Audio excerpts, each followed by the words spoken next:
आप सभी का भारत की भाषा में बहुत बहुत स्वागत है। और आज एक विकेट और गिर गया। ये जो हमारे एंजल है ना, अननोन भाई साहब, इन्होंने पाकिस्तान में दोबारा कहर मचाना शुरू कर दिया है। और पिछले एक महीने में 4 केस हो गए हैं। चौथा केस बहुत भयानक है। हाफिज सईद, आप लोग जानते होंगे कि मुंबई में जो अटैक हुआ था उसका मास्टरमाइंड था। वैसे वो भी मरता मरता बचा था, मर ही जाता वो। बहुत अच्छा था, लेकिन वो बच गया भाई साहब। लेकिन उसके दिन ज़्यादा हैं नहीं अब। और क्यों नहीं ज़्यादा हैं ये मैं बाद में बताऊंगा आपको। तो इनका ब्रदर इन लॉ, उसका नाम था मौलाना काशिफ अली। उसको स्वाबी में, जो खैबर पख्तूनख्वा का एक ज़िला है, उसमें कुछ मोटरसाइकिल में आए लोग और उसको मार के चले गए। पाकिस्तान की गवर्नमेंट चुप है, कोई कुछ नहीं बोल रहा। क्यों नहीं बोल रहा ये भी मैं आपको बाद में बताऊंगा। मेरे दोनों चीजें मिली हुई हैं आपस में। अच्छा, ये था कौन? इसके अलावा कि उस हाफिज सईद का ब्रदर इन लॉ था, वो एक जमायते हुल हदीस और एक लोकल रिप्रेजेंटेटिव पार्टी है, रीजनल पॉलिटिकल पार्टी। ये पार्टी जो हाफिज सईद की पार्टी है, लश्कर तैयबा, उसका पॉलिटिकल विंग है। उसका नाम है रीजियो पॉलिटिकल पार्टी मरकजी मुस्लिम लीग। मरकजी मुस्लिम लीग मतलब ऐसे लोग भी अब पॉलिटिक्स में आएंगे। वैसे तो पाकिस्तान की जितनी भी पार्टीज हैं, सभी एक तरीके से आतंकवाद से ही जुड़ी हुई हैं और आतंकवाद से ही निकली हैं। उनका तो दो ही चक्कर है, एक आतंकवाद और एक रिलीजन। दो को छोड़ के तीसरा काम तो है नहीं उनके पास। लेकिन चलिए, अब उसको मार दिया। अब इस वक्त दोबारा ये चीजें क्यों बढ़ रही हैं? अभी मैंने क्वेश्चन किया था ना, इसका जवाब है अमेरिका की तरफ से और यूनाइटेड नेशन की तरफ से एक तरीके से खुला हाथ दे देना कि सूतो इनको, जहां जहां पकड़ के आए वहां वहां मारो। यही काम इंग्लैंड में हो रहा है, यही काम अब स्वीडन में हो रहा है, यही काम यूके में होगा, यही काम अब जर्मनी में होगा और यही काम फ्रांस में होगा। आप देखिएगा कि जो जो लोग किसी न किसी तरीके से आतंकवाद से जुड़े हुए हैं वो मारे जाएंगे। अब वो चाहे मुसलमान हो, चाहे हिंदू हो, चाहे सिख हो, चाहे ईसाई हो, चाहे कोई भी हो। अब पूरा वर्ल्ड त्रस्त आ गया है आतंकवाद से। अब आतंकवादी बचने वाले नहीं है पूरे वर्ल्ड में, क्योंकि और कोई रास्ता है नहीं। आपने जर्मनी में देखा, 2 या 3 केस हो गए पिछले 10 दिन में।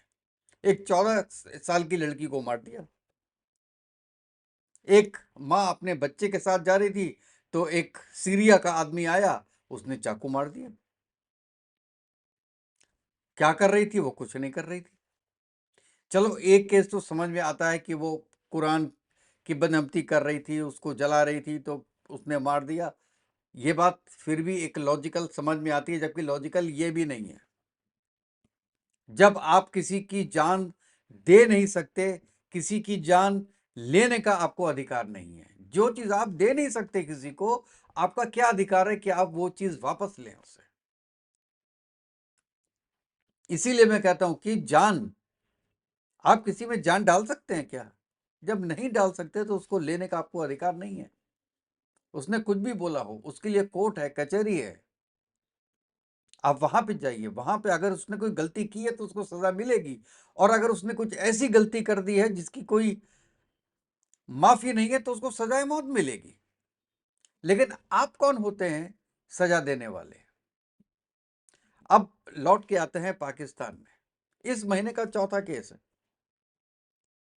और अब खूंटा गड़ा है हाफिज सईद पे।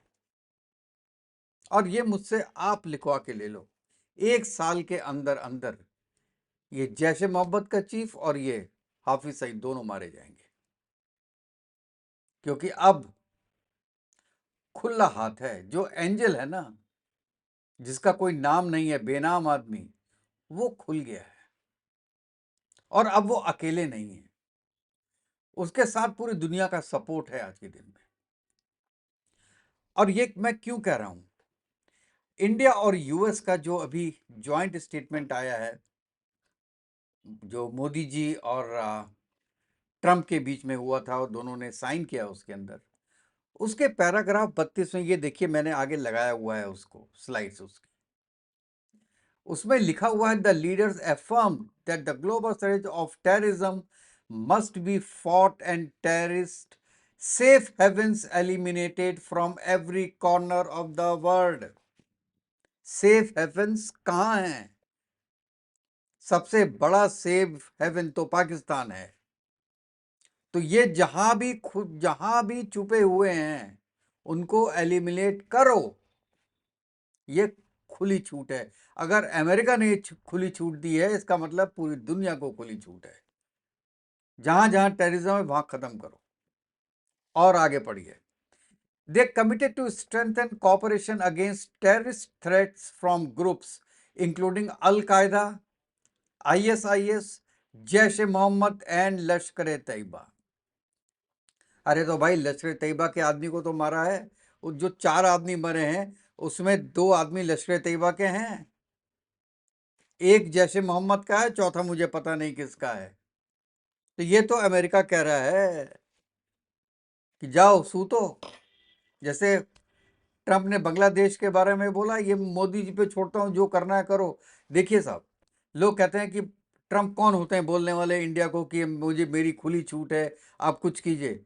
आप मानो ना मानो, सुपर पावर तो है ना भाई, उसके सामने कोई टिक तो सकता नहीं। लोग कहते हैं अफगानिस्तान से रात में छोड़ के भागा और वो हार गया, अफगानिस्तान ने हरा दिया। अरे अमेरिका चाहता तो 5 मिनट में पूरे अफगानिस्तान को खत्म कर देता। 5 मिनट लगते हैं उसको, पूरे अफगानिस्तान खत्म हो जाता। लेकिन उसने किया नहीं ना। उसने देखा कि वहां पैसे बहुत ज्यादा लग रहे हैं उसके, और रिजल्ट नहीं मिल रहा है। और जो वहां पे रूलिंग पार्टी है, उसके अंदर इतनी कमर नहीं है, इतनी इतनी उसके अंदर शक्ति नहीं है कि ये हमारे बाद ये रुके। और हम कब तक रुकेंगे?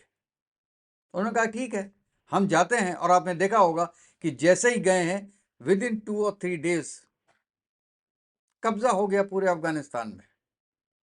तो अमेरिका अगर 10 साल पहले भी चला जाता तो भी ये सिचुएशन है, और 10 साल बाद भी जाता तो भी ये सिचुएशन होती।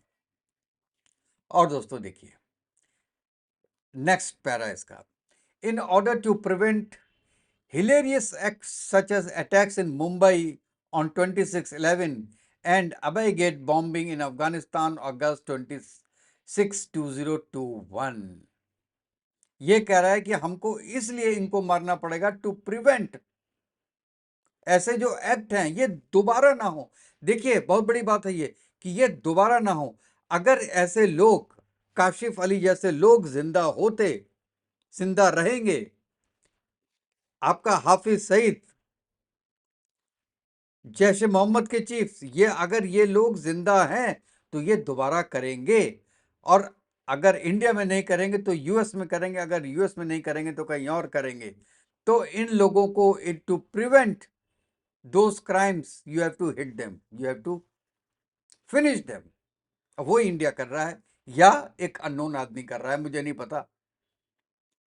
लेकिन अगर इंडिया कर रहा है, इंडिया की गवर्नमेंट कर रही है, तो मेरा सैल्यूट है, बहुत अच्छा कर रही है। Recognizing a shared desire to bring the justice those who would harm our citizens, the US announced that the extradition of India of Tawarrab Rana has been approved. अब जब ये बंदा आ रहा है वापस, तवुर राना, क्या नाम है इसका यार, तहावुर राना। अब देखिए ये क्या क्या उगलता है। ही विल स्पिल बीन्स, ये आईएसआई के बाद बताएगा। अब इसको वहां पे तो बड़े प्यार से रखा गया है ना, यूएस में कह रहे हैं 14 साल हो गए, अब इसको नहीं देना नहीं चाहिए इंडिया को।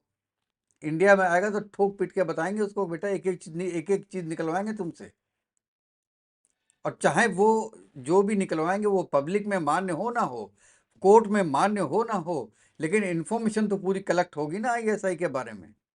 कैसे कैसे रेकी करते हैं ये तो पता चलेगा, और कौन कौन उसमें आर्मी के लोग थे वो पता चलेंगे, और उसके बाद भाई साहब वो भी एक एक ठुकेंगे, बचेगा कोई भी नहीं अब।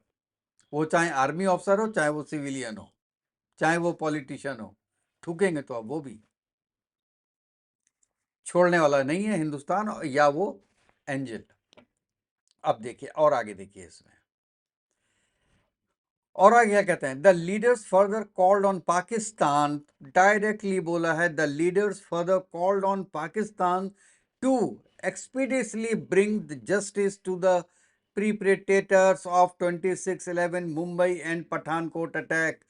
डायरेक्ट ये है कि ट्रंप ने कहा है पाकिस्तान से कि आप जो भी लोग इसमें इन्वॉल्व थे 26/11 में और पठानकोट में, उनको जस्टिस में लाइए। और इसमें जो फॉरेन मिनिस्ट्री है पाकिस्तान की, उनका स्टेटमेंट भी आ गया है। उन्होंने कहा है कि हमको जबरदस्ती फंसाया जा रहा है इसमें, इस चीज से हमारा कोई संबंध नहीं है। और तवफ्फुर राना के बाद बारे में भी कोई कमेंट नहीं किया उन्होंने।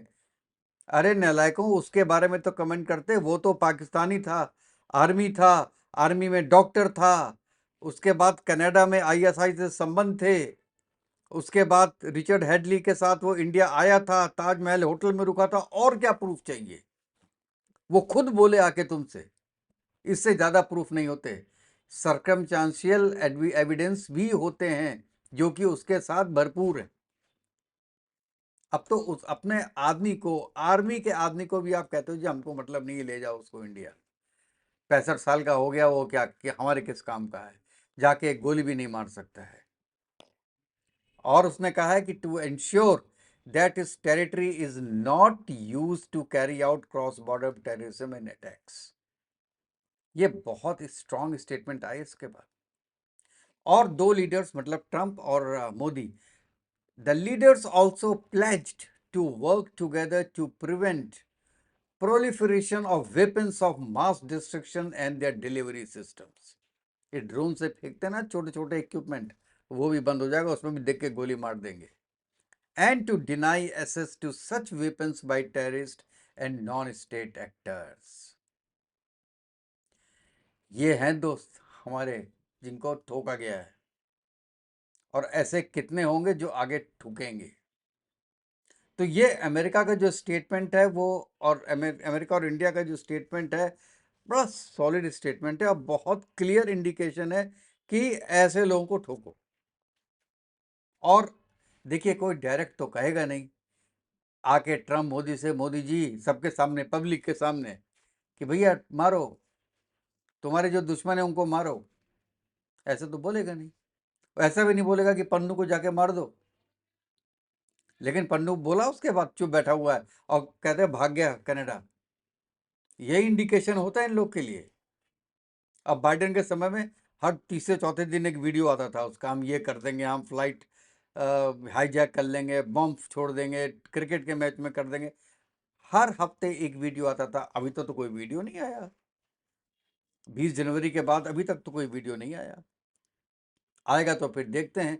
और फिर इंडिया कैसे इस चीज को उठाती है यूएस के साथ, और यूएस के एक्शन लेता है। अभी व्हाइट हाउस में आए थे ना कुछ खालिस्तानी आतंकवादी,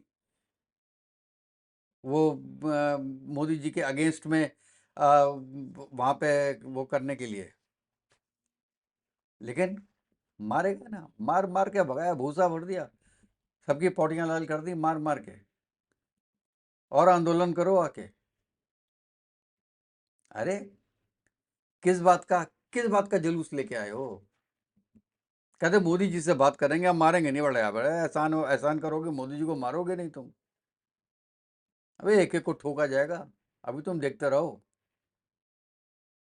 अभी तो ये क्लीन चिट है पूरे वर्ल्ड के लिए। और एक बार ये भी सुन लेना जेडी वांस ने क्या बोला है म्यूनिक सिक्योरिटी कॉन्फ्रेंस में। उसने पूरे यूरोप को कह दिया कि तुम लोग बेकार हो। तुम्हारी कंट्रीज में जितना ह्यूमन राइट वायलेशन हो रहा है उतना पहले नहीं हुआ था, और तुम अपने लोगों के साथ कर रहे हो। इलीगल इमिग्रेंट्स को छोड़ के अपने साथ कर रहे हो। तो दोस्तों, मुझे तो बहुत खुशी हुई इन साहब के जाने से, और हम खुशी उस दिन मनाएंगे जिस दिन इनका brother in law Hafiz Saeed मारा जाएगा।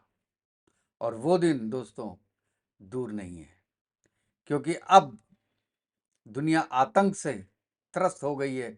और अभी भी एक हफ्ते पहले 7 पाकिस्तानी, उसमें 3 बैट के कमांडर थे और 3 आर्मी के थे, मेन आर्मी के पाकिस्तान के, पकड़े गए हैं पुंछ बॉर्डर में। उनसे भी इंफॉर्मेशन तो निकल रही होगी ना। तो बस बकरे की माँ कब तक खैर मनाएगी।